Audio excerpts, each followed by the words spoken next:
Nous sommes ici pour honorer des héros du droit de savoir, de notre droit de savoir.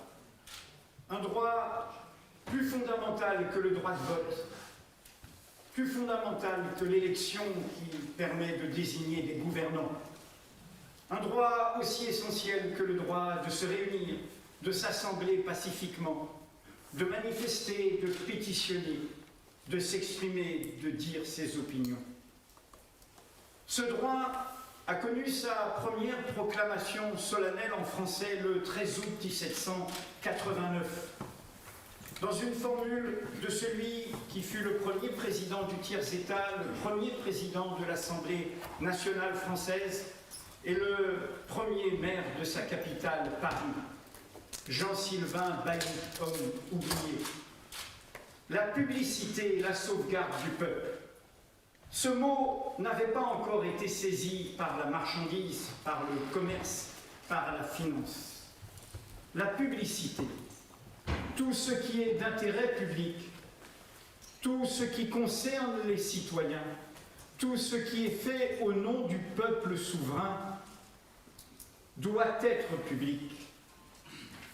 Le n'importe qui de la démocratie, cette égalité des droits sans distinction d'origine, de condition, d'apparence, de croyance, de sexe, de genre, suppose cette publicité. Si nous ne savons pas ce qui est fait en notre nom, nous voterons à l'aveugle et nous voterons pour nos pires ennemis, pour notre pire malheur. Cette formule, la publicité et la sauvegarde du peuple, fut reprise immédiatement à la une des journaux révolutionnaires, sur les médailles des colporteurs de journaux. Elle incarnait l'œil du peuple, ce regard de surveillance, de vigilance, de défiance, de contrôle de ceux et celles qui agissent en notre nom. Ce n'est nul hasard si c'est en Belgique, ici même, dans la capitale de ce pays, institué en 1830, que cet honneur est rendu à ces héros du droit de savoir. Car c'est votre pays qui maintient le souvenir de cette formule, la publicité et la sauvegarde du peuple, par le détour de ce parti ultra-démocratique qu'incarnaient Laurent-François Détier et les animateurs du congrès de Polleur, tenu à partir du 26 août 1789 jusqu'à janvier 1791, cette formule accompagnant cette déclaration des droits de l'homme plus audacieuse que la déclaration française qui fut adoptée au congrès de Polleur, elle est aujourd'hui au fronton d'une ville, de cet ancien marquisat du Franchimont, Verviers, publicité, sauvegarde du peuple. Nous sommes ici pour honorer des héros de la révolution numérique. De cette troisième révolution industrielle, révolution technologique, révolution civilisationnelle, qui modifie notre relation au temps et à l'espace comme les précédentes révolutions. Nous l'appelons révolution numérique ou révolution digitale, et ce n'est pas un hasard. Elle associe le nombre, la masse des données, l'accès à un infini savoir, à des datas infiniment nombreux, et digital le doigt, l'individu, une liberté individuelle, un droit collectif qui passe par l'affirmation d'une liberté individuelle. La langue anglaise, par l'assonance des mots link et leak, traduit bien le défi démocratique de cette révolution technologique. Link, qui est au cœur de l'univers numérique, au cœur d'Internet, le lien, la relation, l'infinie relation qui traverse les frontières, qui refuse les assignations à résidence, qui combat les nationalismes, les sectarismes, les clôtures, les fermetures, les censures. Link d'un côté et leak de l'autre, les fuites, la possibilité d'avoir accès à des savoirs cachés, à des secrets indus, à des vérités qui dévoilent les mensonges des pouvoirs, des possédants, des dominants. C'est cette intuition extraordinaire, révolutionnaire, historique, qui a animé le jeune hacker qu'était Julian Assange en Australie.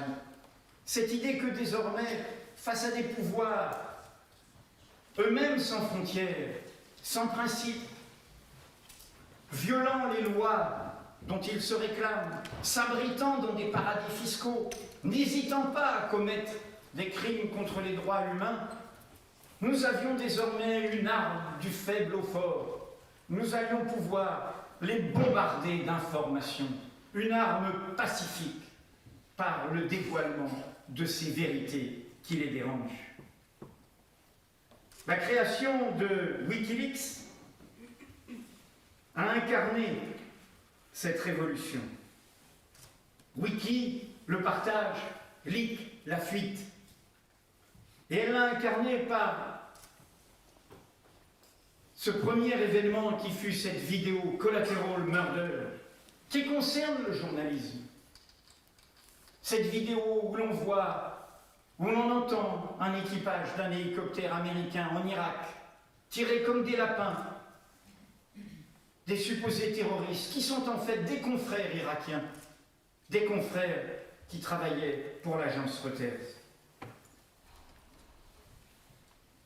Wikileaks a continué avec la révélation des câbles diplomatiques qui ont donné du courage au peuple. Le peuple tunisien, le premier, quand il a vu que ce qu'il savait, la prévarication du clan Ben Ali Trabelsi, était connu de la puissance des puissances militaires, économiques qui garantissaient l'ordre mondial, les États-Unis d'Amérique, que leurs diplomates en parlaient dans les câbles diplomatiques, eh bien ce peuple a pris courage et il s'est levé, et dans sa foulée, d'autres peuples se sont levés au nom des idéaux que nous célébrons ici, des idéaux de droit, d'égalité des droits, de justice, de démocratie. Le savoir comme arme de la liberté. C'est cette nouvelle alliance que nous célébrons ici, entre des journalistes et des lanceurs d'alerte, entre celles et ceux qui, au nom de l'intérêt public, décident de nous donner accès à des informations indûment cachées et dont la révélation montre bien qu'elles étaient d'intérêt public, qu'il était légitime de les rendre publiques, et les journalistes qui ensuite les diffusent. Donnant corps à cette intuition de la fiction Millennium de Stieg Larsson, de la relation entre ce journaliste Blomqvist et cette hackeuse Lisbeth Salander. Des héros du droit de savoir, des héros de la révolution numérique, des héros d'une révolution démocratique. Ne nous y trompons pas.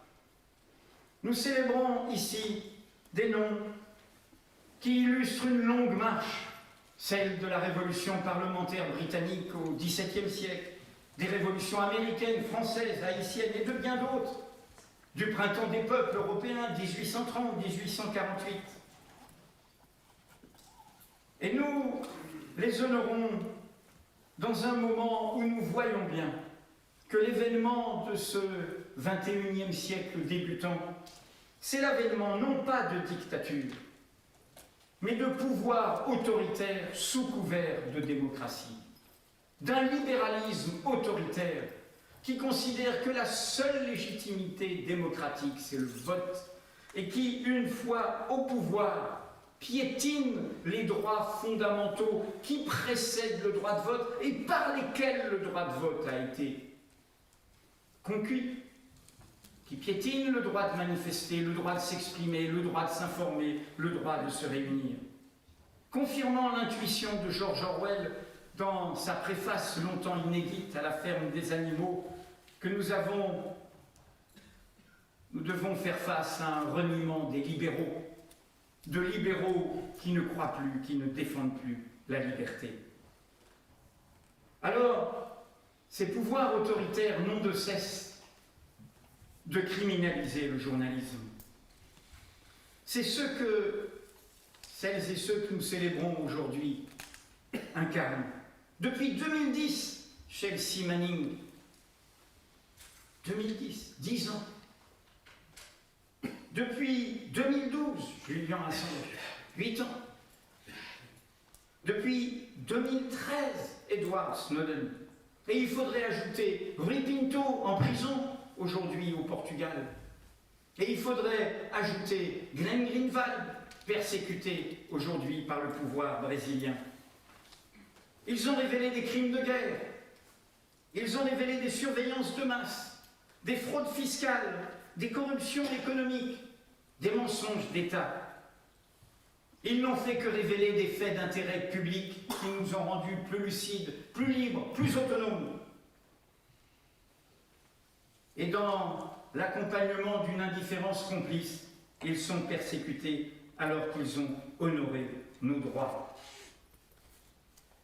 Il y a une grande urgence, au-delà de notre solidarité, à renforcer la protection de ces lanceurs d'alerte, à refuser qu'on les criminalise comme des hackers, comme des violeurs d'une soi-disant droit informatique. Eh bien non!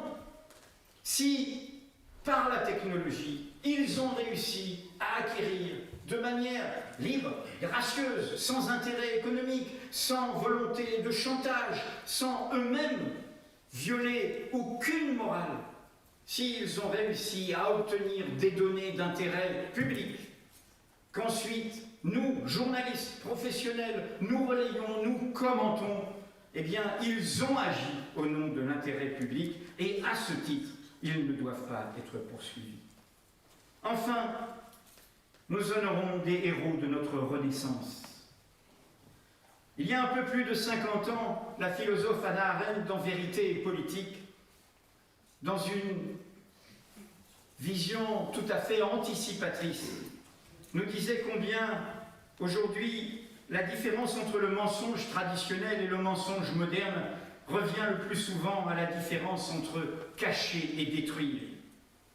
Et à cette occasion, elle disait combien l'histoire contemporaine est pleine d'exemples où les 10 heures de vérité de fait sont passées pour plus dangereux et même plus hostiles que les opposants politiques. La haine du journalisme, la haine de ces lanceurs d'alerte et de ces journalistes d'enquête, de ces journalistes libres et indépendants, de ces citoyens honorables et courageux, est une haine de la vérité et de la démocratie. Elle est le fait de pouvoirs qui n'hésitent pas à vivre sur des mensonges, à répandre des fausses nouvelles, à faire du mensonge de la communication l'apparente vérité de la politique. Cette haine, chez ces pouvoirs prétendument démocratiques issus du droit de vote, et donc du mensonge, de la tromperie de leur peuple, s'accompagne, sous nos yeux, de leur fascination pour des régimes despotiques, pour des régimes d'anciens régimes. Nous ne pouvons pas ne pas associer aujourd'hui cet hommage, le souvenir de Jamal Khashoggi, assassiné sur ordre du prince héritier Mohammed Ben Salman d'Arabie Saoudite, assassiné pour faire un exemple, torturé, dépecé vif, démembré, dissous, journaliste saoudien qui s'était mis en mouvement dans le cadre de l'ébranlement de ses propres sociétés grâce aux révélations de Wikileaks. Journaliste saoudien dont le dernier article pour le Washington Post était en défense de ce droit de savoir. Depuis son assassinat, documenté par la rapporteuse sur les exécutions extrajudiciaires des Nations Unies, rien du côté de nos dirigeants. Les relations diplomatiques avec l'Arabie Saoudite n'ont pas été suspendues, le prince Ben Salman est toujours fréquentable, les ventes d'armes continuent de plus belle, le pétrole est toujours acheté et la fuite en avant irresponsable face à l'Iran est poursuivie. J'en termine en disant qu'en effet, ce sont des héros de notre Renaissance. La Renaissance fut ce temps d'ombre et de lumière, de créativité, d'inventivité, de découverte de l'autre, et aussi de massacres, de régression, d'intolérance, d'inquisition. Mais nous nous souvenons aujourd'hui de ceux qui, dans ces temps-là, ont eu l'audace de penser au-delà. Nous nous souvenons de Thomas More, l'inventeur de l'utopie, ce lieu de nulle part, décapité en 1535. Nous nous souvenons d'Étienne Delay, cet imprimeur qui défendait l'accès libre au savoir, brûlé vif à Paris en 1546. Nous nous souvenons de Michel Servet, se dressant au nom de la liberté individuelle contre l'intolérance de Calvin, lui aussi brûlé vif en 1553. Nous nous souvenons de Giordano Bruno, qui pensait le tout vivant du tout monde, lui aussi brûlé vif en 1600. Alors, oui, les 4 héros que nous honorons aujourd'hui sont à la mesure de ces héros-là. Et comme nous nous souvenons de ces héros qui annonçaient les Lumières, qui annonçaient l'égalité des droits, qui annonçaient le chemin de l'émancipation, nous nous souviendrons d'eux bien au-delà de nos propres vies, alors que celles et ceux qui acceptent qu'on les persécute seront passés aux oubliettes de l'histoire. Merci.